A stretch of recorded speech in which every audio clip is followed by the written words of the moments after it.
दिनैहाय बेवहाय प्राय माने 70निख्रुइ बांसिन गुबुन गुबुन दोलोनिफ्राय जइन जादों। बिसेसके बिपिएफनिफ्राय फैदों, बनसुनिफ्राय फैदों आरो लोगोसे बिएसइउनिफ्रायबो फैदों आरो बेबायदिनो गोबां पार्टिखौ मोजां मोननानै जोंनि प्रमद बर' बिथांनि दैदेननायखौ मोजां मोननानै जोंनि पार्टिनि निति आरो आदर्शफोरखौ मोजां मोननानै गोबां मानसिफ्रा जइन खालामगासिनो दङ आरो दा जइन खालामनो गोबां दंबायो।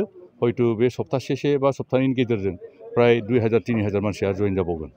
दा गतिके दिनै बे जोंनि इउपिपिनि थाखाय मोनसे रंजाथाव बाथ्रा आरो दिनै साफ्रोमबो बर' रायजो राजाफ्रा बेखौ मदद हेफाजाब होनांगौ। खारन दिनै जों इउपिपि सरकारनि गेजेरजों जोंनि जायगाखौ जों डेभेलपल' खालामनो नागिराखै, जोंनि इयुन जाथिखौ जोङो जौगाहोनो नागिरदों। जोंनि बर'फोरजों लोगोसे बे ओनसोलाव थानाय गुबुन गुबुन जाथिफोरखौबो जों समानै जौगालांनायखौ जों हास्थायदों। दिनै जों जोबोद गोजोननाय मोन्दों। बे ओनसोलावहाय मोनसे गोजोन सान्थि फैबाय आरो बे गोजोन सान्थि फैनायजों लोगोसे जोंनि बे ओनसोला जौगालांदों। नोंथांमोना नाय दिनै तामुलपुरनि बाथ्राखौनो, तामुलपुराव दिनै अपोजिशननि मानसिफ्रा बुंदों तामुलपुराव जेबो डेभेलपमेन्ट जायाखै। नाथाय दिनै जों प्रेक्टिकेल बाथ्राखौ जों बुंगोन जे तामुलपुराव दिनैनिफ्राय 3 बोसोरनि सिगाङाव जेबो गैयामोन। नाथाय दिनै तामुलपुराव सिं गामि ओनसोलाव हाबनानै नोंथांमोना नुदों जे तामुलपुराव गासैबो सोलायलांदों। लामाफ्रा जाजोबलांबाय, प्राय लामाफ्रा बनायजोबफ्रामबाय आरो बे तामुलपुर ओनसोलावनो दिनै गेदेर मोनसे प्रतिष्ठान अनुष्ठान जेरै मेडिकेल कलेज जादों, बिटिआरनि दफाफ्रा मावफुं जादों। बे गासैबो अकल तामुलपुरावल' नङा, सारा दिनै बिटिआर ओनसोलावनो बिनि फिथाइखौ रायजो राजाफ्रा नुनो मोन्दों। आरो बेनिखायनो दिनै साननैसोनि सिगां जोंनि सालबारिनिफ्राय बिथां जय मोसाहारि बिथाङाबो जोंनि पार्टियाव जइन जादों आरो बावैसो साननैसोनि उनाव गोबां गुबुन पार्टिनिफ्राय बेबायदिनो जिएमफ्रा लाइन पार्टिगासिनो दङ आरो जोंनि पार्टियाव मोजां मोननानै जइन जानो ओंखारबोदों। दिनै आं खावलायगोन जे जोंनि बे बर' ओनसोलाव थानाय नट अनलि बर' पिपोल, बर'नि अनगायैबो गुबुन जायफ्रा गुबुन दोलोफ्राव दङ, गासैबो जयै फैनानै जोंनि बे ओनसोलखौ जौगाहोनायनि थाखाय आरो जौगाहोनायनि सार्थआवहाय जों बयबो लोगोसे खामानि मावनो थाखाय ओंखारबोनांगौ। आं बेखौनो बयखौबो गुरैयै खावलायो।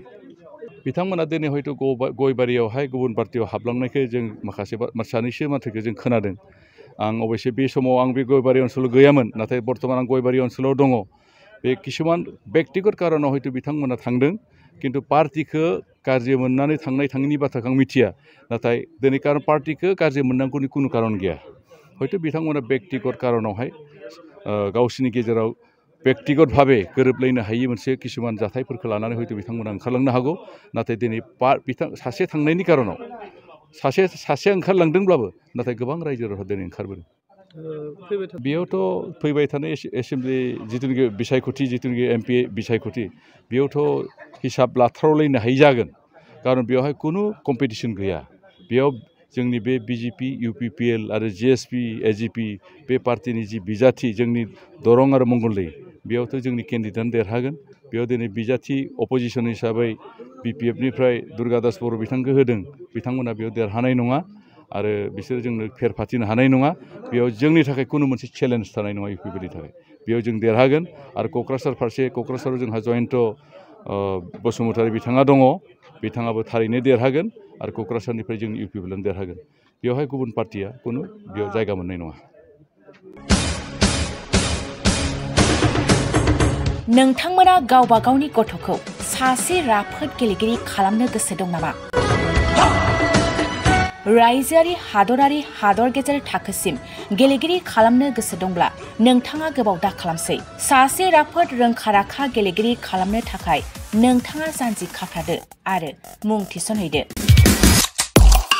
चिरां जिल्लानि सिङाव थानाय सोलिफु फोरोंसालि बल्लामगुरि काराटे एकाडेमि फोनांजाब राहा 8720903713 बड' हाउस काराटे एकाडेमि दलाइगाव फोनांजाब राहा 6900451157 बेंटल काराटे एकाडेमि फोनांजाब राहा 9678041226 बिरनगाव काराटे एकाडेमि फोनांजाब राहा 69013417 656 आरो डालिगाव काराटे एकाडेमि फोनांजाब राहा 8720903713 बैफोर मख'नाय सोलोंसालिनिफ्राय सिगांनिफ्रायनो रायजोआरि हादरारि हादर गेजेरारि थाखोनिफ्राय बान्था मोननो हानाय सोलोंसाफोर मोननो हाबोनाय सोलोंसालि बे मख'नाय फोरोंसालियाव रोंगौथि गोनां फोरोंगिरिया फोरोंथाय होनानै नोंथांनि गथ'खौ सासे राफोद गेलेगिरि सोरजिनायाव मदद आरो जाफुंसार खालामगोन। अब्ला मानोथो गोबाव खालामनो थाबैनो मुं थिसनहैदो।